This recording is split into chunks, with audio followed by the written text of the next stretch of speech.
새로운 시각으로 세상을 봅니다. 정용실의 뉴스 브런치 뉴스픽.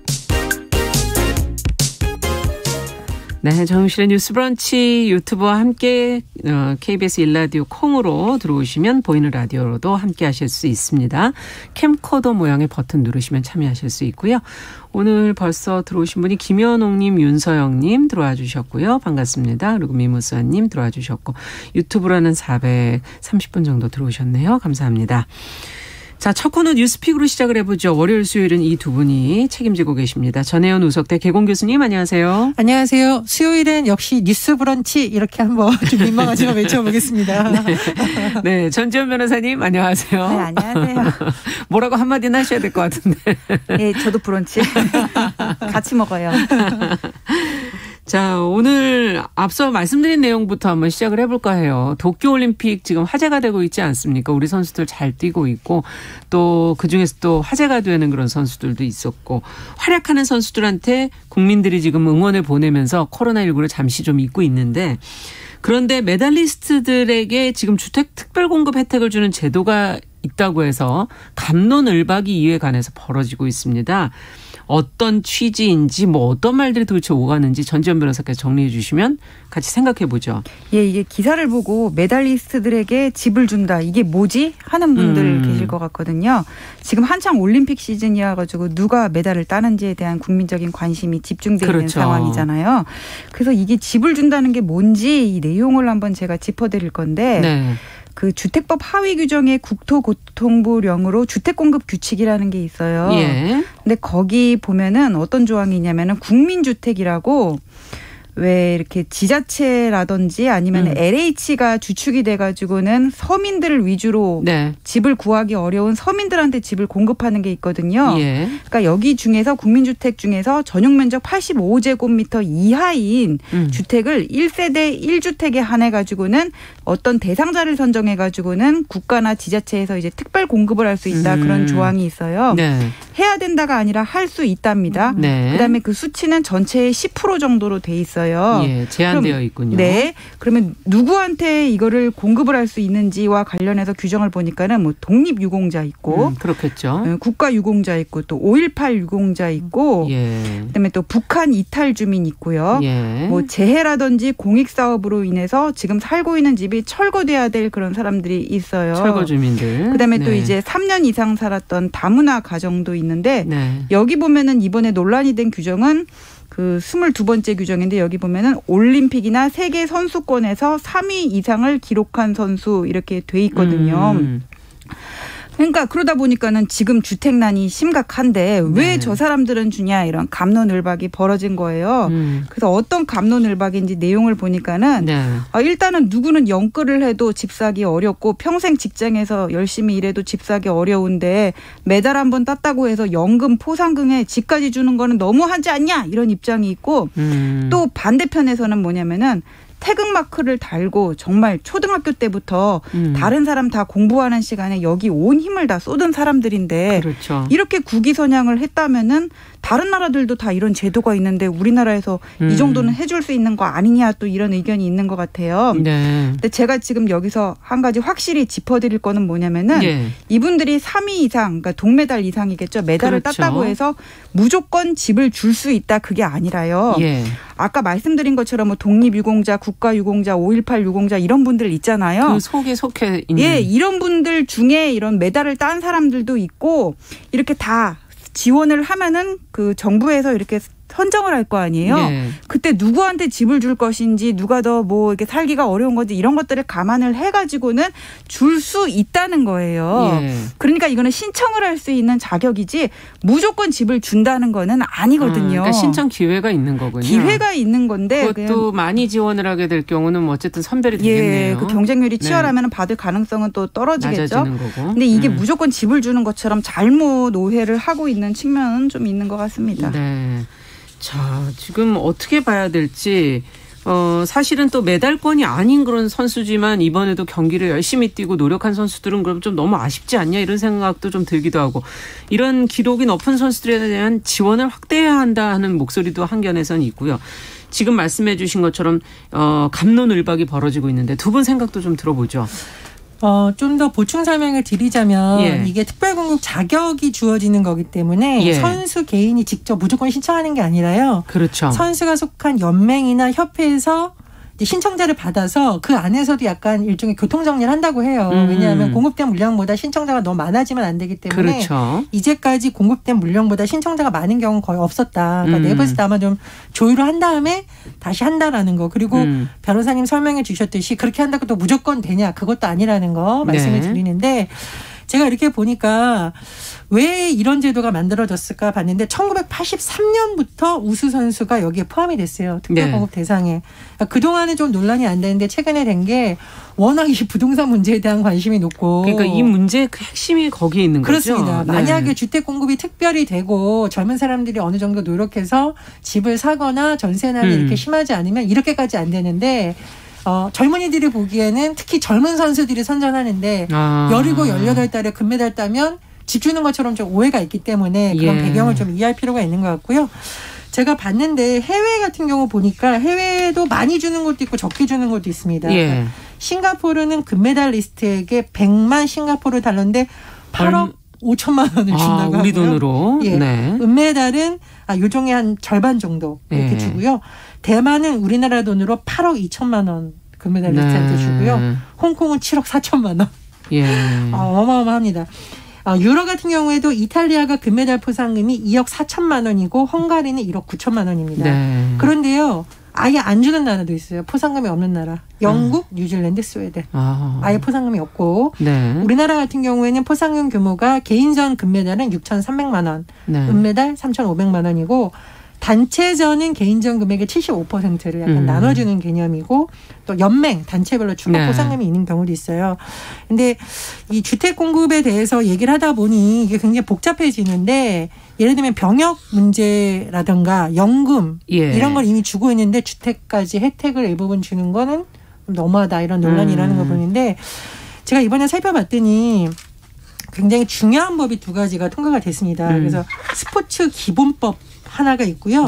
체육은 복지법이 있는데 이런 식으로 법과 제도가 정비가 되면 꼭 주택이 아니더라도 좀 스포츠 선수들과 관련한 여러 가지 제도가 개선될 거라고 보는데요. 어떤 내용들이 담겨 있나요? 일단 스포츠 기본법은 국민의 기본적 권리에 초점을 맞춘 것입니다. 그래서 스포츠권이라는 것을 국가가 보장을 하고 이에 따라서 스포츠 진흥 계획을 수립한다. 국가 스포츠 정책위원회를 설치한다는 거니까 쉽게 말해서 생활 스포츠를 중심으로 좀 많은 바뀌어야 된다는 그렇죠. 얘기군요. 바뀌어야 된다는 개념을 담고 있는 거고 체육인 복지법은 굉장히 중요한 내용인데 체육인들에 대한 복지를 좀 대조적으로 마련하자는 거예요. 그래서 국가대표 복지 후생금 지원 방안 또 중요한 거.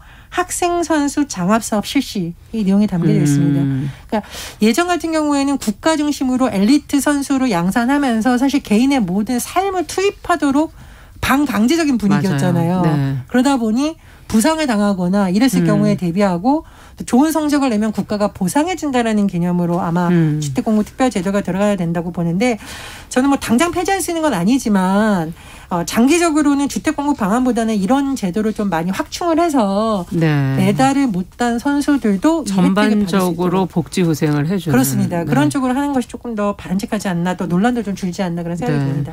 천지연 변호사께서는 어떻게 보십니까? 저는 일단 이 메달리스트에게 집을 공급할 수 있는 기회를 주는 이 제도와 관련해가지고는 여기에 초점을 맞춰가지고는 지금 한번 논의를 해본다면은 논점이 두 가지인 것 같아요.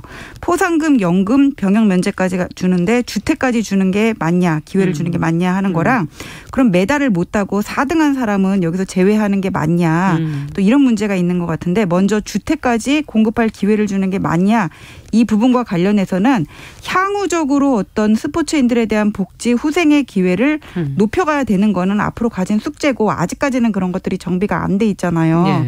근데 그 연금, 병역 문제는 조금 차원이 다르니까는 다른 평면의 문제이기 때문에 논외로 하고 연금 포상금을 살펴본다면 아까 말씀하셨던 것 같이 연금 같은 경우에는 금메달이 한 월 100만 원 정도 되고 한 번 받는 포상금이 5천만 원 좀 넘는 금액이란 말이에요.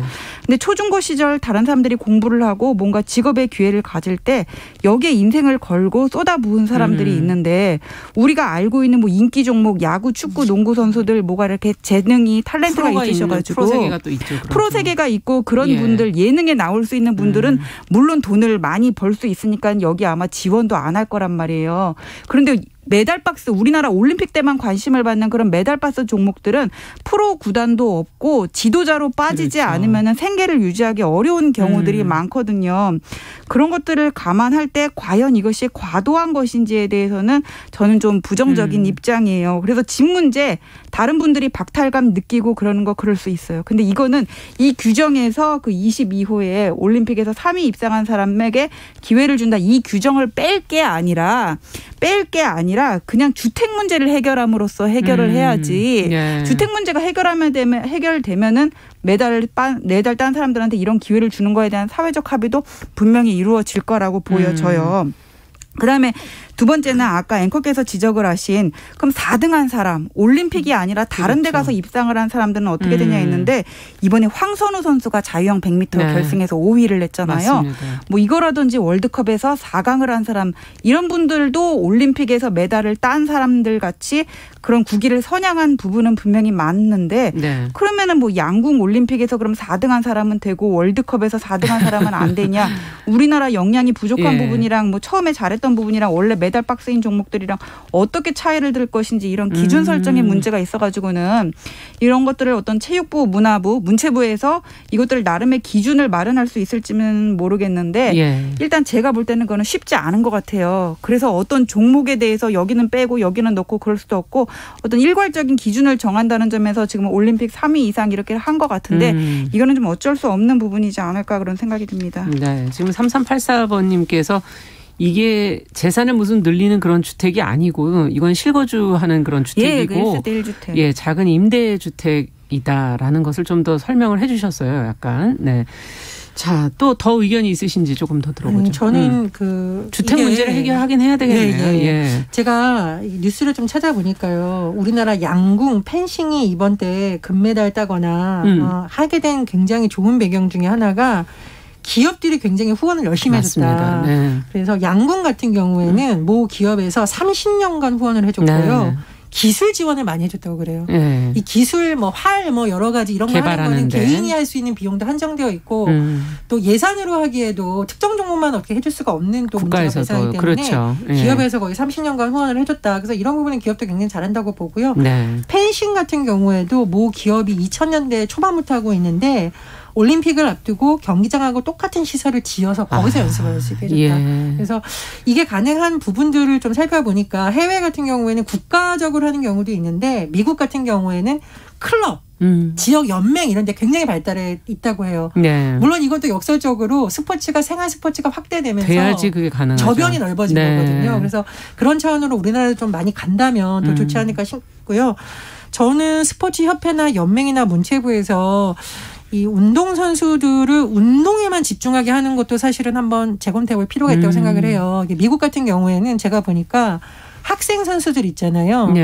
학생 선수들이 공부 안 하고 운동만 하는 것에 있어서 굉장히 비판이 많이 제기돼서 많이 보완이 되고 있습니다. 왜냐하면 다 공부를 하면서 운동을 하게끔 되어 있죠. 그거를 일종의 권리로서 보장해 줘야 된다는 움직임도 있기 때문에 학생 선수들에 대한 문제는 사실 지난 대선에서 토론 주제로 나올 정도로 복잡한 문제인데 이번에 스포츠 기본법이라든가 이런 데서 많이 다루고 있거든요. 그래서 이런 부분도 좀 우리가 같이 보완이 됐으면 하는 바람입니다. 네, 천채 변호사도. 그 86년에 아시안 게임 있었거든요. 기억납니다. 그때 한 30년 전인데 저는 그때 다 봤어요. 근데 그때 기억남 장면이 100m 육상에서 금메달을 딴 임춘혜 선수라고 다들 기억하실 거예요. 근데 그분이 나와가지고 뭐라 그랬냐면은 그분이 라면만 먹고 연습을 했다 그런 부분들이 회자가 됐고 이제 금메달을 따서 각각 각계 기업이라든지 정부에서 지원을 받아가지고는 그때 좋아하는 생선 반찬을 이제 매일 먹을 수 있어서 행복하다 그랬나 그런 멘트가 있었던 것 같거든요. 그때 전 국민이 임춘혜 선수가 이제 잘 살게 돼서 다행이다 해서 다 한마음으로 박수를 해줬는데 지금은 왜 쟤한테만 지금 같아서 왜 쟤한테만 집줘 이런 얘기가 나올 수도 있었을 것 같거든요. 그래서 지금 휴대폰 나오고 전기차 나오고 세상이 좋아졌다 그러는데 이게 세상이 좋아지고 있는 건지 잘 모르겠어요. 그래서 저는 마지막 멘트를 이 한마디로 대신하고 싶습니다. 응답하라 아 옛날이요. 근데 제가 마음만이라도 붙이면 네. 임신혜 선수의 또 최근 인터뷰에 보니까 예. 라면만 먹고 뛴 건 아닌데 몰라 그때는 너무 그랬어. 너무 어떤 기사가. 부분만 네. 됐다. 그래서 본인에게 뭐 우유도 주고 이러다 좀 그런 뭐 바람이 있을 거 설명을 붙이고 제가 또 하나 말씀드리고 싶은 것은 네. 선수들이 부상을 당하면 다른 직업을 갖기가 되게 어렵잖아요. 그렇죠. 그래서 그런 부분에 대한 복지 지원들은 좀 대폭 강화됐으면 하는 바람입니다. 네. 스포츠 선수들에 대한 어떤 인식, 스포츠의 생활체육화 뭐 이런 지적도 해주셨고 주택 문제는 주택 문제대로도 따로 해결해야 되는 거 아닌가 하는 생각도 드네요. 자, 두 번째 뉴스는 최근에 이 표준국어 대사전에 실린 몇몇 단어의 뜻풀이가 지금 바뀌었고 또 추가된 단어들이 생겼다고 그러는데 어떤 것들이 변화가 된 건지 특히 언어에 관심이 있으신 분들한테는 좀 좋은 뉴스가 아닐까 싶습니다. 전혜영 교수께서 좀 정리해 주시겠어요? 예, 국립국어원이 2021년 2분기 표준국어 대사전과 관련해서 수정된 내용을 발표를 했는데요. 네. 몇몇 단어에서 여성이 주로 쓴다. 여성의 용모 이런 용어가 바뀌었습니다. 예를 한번 들어볼게요. 기름종이. 네. 예, 이거 여성분들만 씁니까? 남성분들도 씁니까? 다 쓰죠. 아니 이거는 뭐. 젊은 여자들만 써요. 이게 저도 나이가 드니까 더 이상 기름이 안 나오던데요. 근데 이제 이게 예전에는 주로 여성들이 화장을 고칠 때라고 했는데 이 내용이 얼굴 따위에 기름기를 제거하는 데 쓰는 종이 이렇게 바뀌었다고 해요. 네. 근데 제가 아는 남성분들 중에 기름종이 쓰는 분들 많습니다. 네, 저도 아는 분들이 있어요. 네. 미용실. 여기서 이제 여성들이 주로 뭐라는 용어가 들어갔었는데 여성이란 단어가 빠졌어요. 요새 예. 남자들이 더 많던데. 네, 맞습니다. 그리고 스카프 예전에 주로 여성들이 땡땡땡이었는데 이제 여성이란 표현 빠졌어요. 그 땡땡땡이 뭔지 궁금해요. 보자기인가? 주로 여성이 방한용, 장식용 따위로 사용하는 얇은 천, 목에 감거나 뭐야? 머리에 쓰기도 하고 뜻을 보면 더 헷갈려. 언저리에 약간 내놓거나 허리에 매기도 한다. 누가 스카프를 허리에다가 매요? 요즘 허리에 매기도 합니다. 네, 그래서 생각해보면 우리 빨간 마후라 예전에 공군 관련한 거. 영화가 그 있어요. 영화도 있고 노래 스카프죠, 스카프. 네. 머플러, 스카프인데. 그래서 이제 주로 여성이라는 단어 빠졌다. 그래서 양산, 뭐 이 부분도 이제 빠졌다고 하는데 아마 이게 이제 시대적인 부분을 반영을 해서 그렇죠. 고치자 이렇게 된 거고요. 이게 좀 방송에서 할까 말까 했는데 이건 네. 의학용어이기 때문에 제가 쓰겠습니다. 자, 천여막이란 단어를 대신해서 질, 입구, 주름이란 의학용어가 추가됐었는데 이게 천여막이라는 단어가 너무 오해를 많이 일으키는 표현이 예전에 많아서 다 빠졌는데요. 네. 천여막이 손상되면 안 된다고 해서 초음파 검사 안 하겠다고 하는 사태가 예전에 많았다고 해요. 그래서는 잘못된 인식을 심어줄 수 있는 것은 예. 의학적인 용어로 바꾼다라고 배정이 되었고 우리 예전에 주인 없는 고양이를 사람들이 도둑고양이라고 불렀었거든요. 네네. 근데 도둑고양이라는 용어와 길고양이를 분리해서 길고양이라는 단어가 등록이 됐어요. 그렇죠. 길고양이는 주택가 등에서 주인 없이 살아가는 고양이고요. 네. 도둑고양이는 사람이 기르거나 돌보지 않는 고양이였는데 이 몰래 음식을 훔쳐먹는 고양이라는 뜻으로 길고양이를 낮잡아 이르는 말. 그러니까 길고양이가 반드시 도둑고양이는 아니다라고 그렇죠. 이제 분리를 해준 것으로 볼 수 있겠죠. 네. 그리고 장애아에 대해서도 병이나 사고, 선천적 기형으로 말미암아 신체를 제대로 움직일 수 없는 아이였는데 내용이 신체의 일부에 장애가 있거나 정신 능력이 원활하지 못해 일상생활이나 사회생활에 어려움이 있는 아이 이렇게 바뀌었습니다. 또 있어요. 우리 예전에 학부형이라는 단어 굉장히 많이 썼었죠. 그렇죠. 이 학부형이 학생의 아버지나 형이란 뜻이에요. 그럼 엄밀히 말하면 학부형 회의한다 그러면 엄마는 가면 안 되죠. 그러네요. 그래서 이 단어를 학부모라는 단어를 지금 학부모. 권장하고 있는데 일단 학부형이라는 단어에는 예전에 학생의 아버지나 형이라는 뜻으로 학생의 보호자를 이르던 말, 과거에 이런 표현이 있었다라는 것이 됐었고요. 네. 그 외에 여러 용어가 바뀌었는데 일단 이 정도로 소개를 드리겠습니다. 네. 국립국어원이 이제 언어순화 회의 같은 것들을 하고 있는데 저희 아나운서들도 가서 같이 이제 그 내용들을 보기도 하고 그러거든요. 근데 이번엔 특히 편견이나 어떤 차별을 좀 없애는 그런 용어들이 많아진 게 아닌가 하는 그런 생각이 들고 그런 인식을 좀 외부에 가진 인식들을 받아들인 게 아닌가 하는 그런 생각도 듭니다. 어떻게 보시는지 전지현 변호사께서는. 사실 이 단어와 관련해서는 정 아나운서께서 저보다 더 잘 아실 것 같은데 예. 이번 그 수정의 골자는 첫 번째는 젠더 감수성이고 그다음에 두 번째는 동물의 권리인 것 같아요. 그래서 네. 제가 또 그 외에도 좀 고칠 말들이 없을까를 찾아봤는데 역시 젠더 감수성과 관련해서 많이 나오더라고요. 네. 예를 들면 곧 이제 다음 달에 추석인데요. 처갓집, 시댁 이런 말은 좀 없어져야 되지 맞아요. 않을까 싶어요. 네. 왜 여자 쪽은 집이고 남자 쪽은 댁이에요. 그다음에 우리가 무슨 초기 출품작을 가지고 얘기를 할 때 처녀작 그러고 총각작이라고는 얘기를 안 하거든요. 네. 그것도 좀 마음에 안 들고 예. 꽃뱀이라든지 꼬리치다 그런 것도 마찬가지죠. 꼬리치다가 여자한테 보통 꼬리치다라는 말을 쓰지 남자한테 그런 말 하지 않잖아요. 네. 뭐 꼬리가 여자만 달렸다는 얘기인가. 여자도 꼬리 없단 말이에요. 그다음에 저출산이라는 말도 네. 이게 나을 산자를 사서 저출산이라고 그러는데 그렇죠. 저출산인 게 여성의 책임은 아니잖아요. 여성만의 책임은 네. 저출생이라고 바꿔야 될 것 같고 네. 그다음에 유모차도 이거 엄마 모자 써가지고 유모차가 아니라 엄마가 미는 차가 아니라 양육은 남녀 공동의 책임인데 유아차라는 말이 어떨까 하고요. 그다음에 모모충 이런 것들 많이 써요. 무슨요 그렇죠. 이런 거.